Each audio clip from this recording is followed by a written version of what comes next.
사무총장님, 각국 대표 여러분, 처벅 허러쉬 총회의장님의 취임을 축하합니다.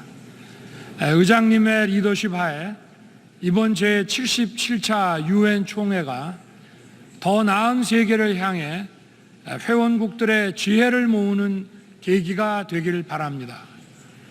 특히 올해 두 번째 임기를 시작한 안토니우 구테레스 사무총장님의 헌신과 노력에 경의를 표합니다. 유엔 헌장은 더 많은 자유 속에서 사회적 진보와 생활 수준의 향상을 촉진할 것을 천명하고 있습니다. 또한 국제 평화와 안전을 유지하기 위한 인류의 연대를 촉구하고 있습니다. 한 국가 내에서 어느 개인의 자유가 위협받을 때 공동체 구성원들이 연대해서 그 위협을 제거하고 자유를 지켜야 하듯이 국제사회에서도 어느 세계 시민이나 국가의 자유가 위협받을 때 국제사회가 연대하여 그 자유를 지켜야 합니다. 우리들의 현대사는 이렇게 연대하고 힘을 합쳐 자유를 지키고 문명적 진보를 이룩해온 과정을 보여주고 있습니다. 오늘날 국제사회는 힘에 의한 현상 변경과 핵무기를 비롯한 대량 살상무기, 인권의 집단적 유린으로 또다시 세계 시민의 자유와 평화가 위협받고 있습니다. 이러한 자유와 평화에 대한 위협은 유엔과 국제사회가 그동안 축적해온 보편적 국제규범 체계를 강력히 지지하고 연대함으로써 극복해 나아가야 합니다.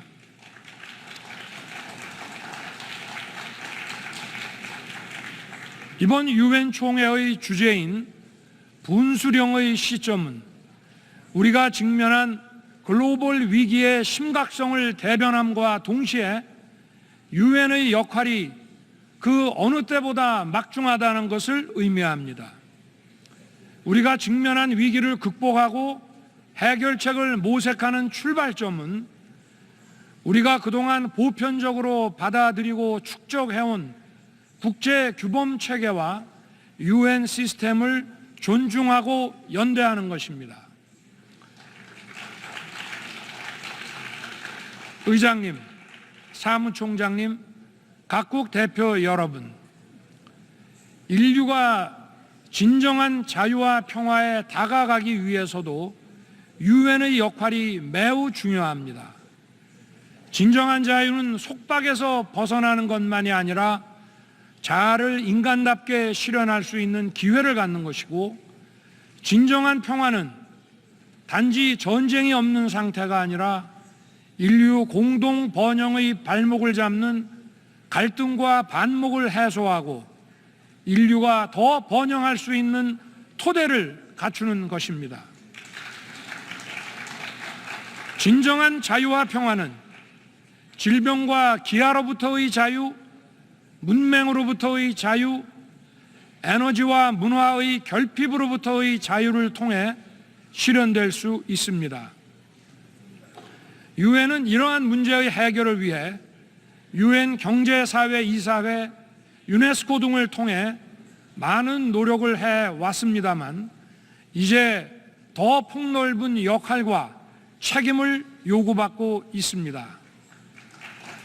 팬데믹 문제의 해결을 위해서는 유엔을 중심으로 한 국제사회의 협력으로 재정 여건과 기술력이 미흡한 나라에 지원이 더욱 과감하게 이루어져야 합니다. 탈탄소라는 지구적 과제를 추진함에 있어 녹색 기술의 선도 국가는 신재생 에너지 기술 등을 더 많은 국가들과 공유하도록 노력하고 지원을 아끼지 않아야 합니다. 특히 디지털 심화 시대에 디지털 격차는 국가 간의 양극화를 가중시키기 때문에 유엔을 중심으로 한 국제사회의 협력이 매우 중요한 과제가 되었습니다. 디지털 기술 선도 국가는 개도국의 디지털 교육과 기술 전수, 투자에 더욱 많은 지원을 해야 하고 유엔은 이를 이끄는 노력을 배가하여야 합니다.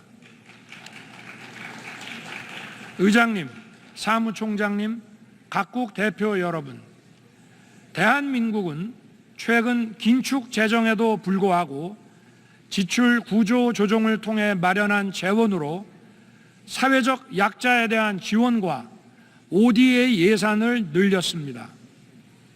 사회적 약자에 대한 지원 확대가 지속 가능한 번영의 기반이 되는 것과 마찬가지로 국제사회에서 어려운 나라에 대한 지원은 세계의 자유와 평화를 지속 가능하게 만들 것입니다. 대한민국은 국제사회의 책임 있는 일원으로서 세계 시민의 자유와 국제사회의 번영을 위해 책임과 역할을 다할 것입니다.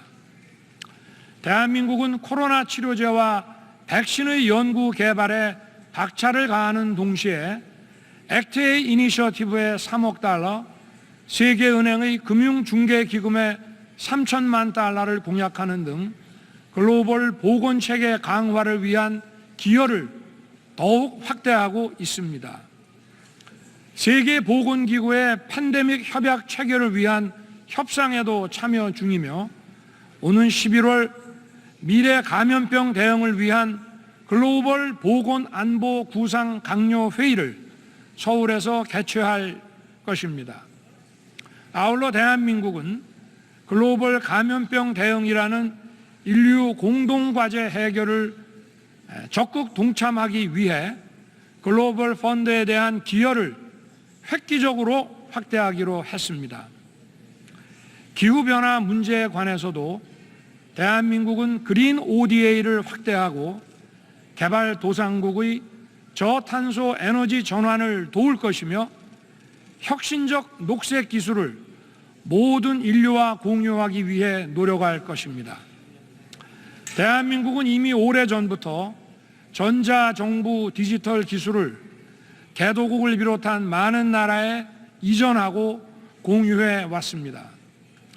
대한민국은 지금 디지털 플랫폼 정부를 추진하고 있습니다.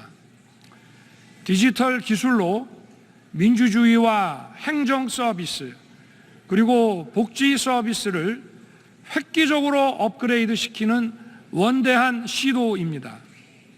앞으로 이러한 디지털 기술과 데이터를 더 많이 공유하고 지원과 교육 투자에 노력을 아끼지 않겠습니다.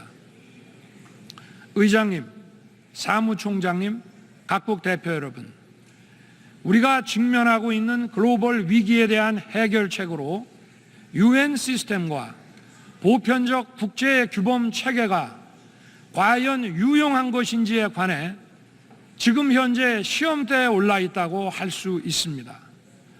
그러나 우리가 현재 직면하고 있는 이 위기는 자유라는 보편적 가치를 공유하고 자유를 지키고 확장하기 위해 함께 노력해야 한다는 확고한 연대의 정신으로 해결할 수 있습니다. 그러므로 자유와 연대의 정신에 입각한 유엔의 시스템과 그동안 보편적으로 국제사회에서 인정받아온 규범 체계가 더욱 강력하게 지지되어야 합니다.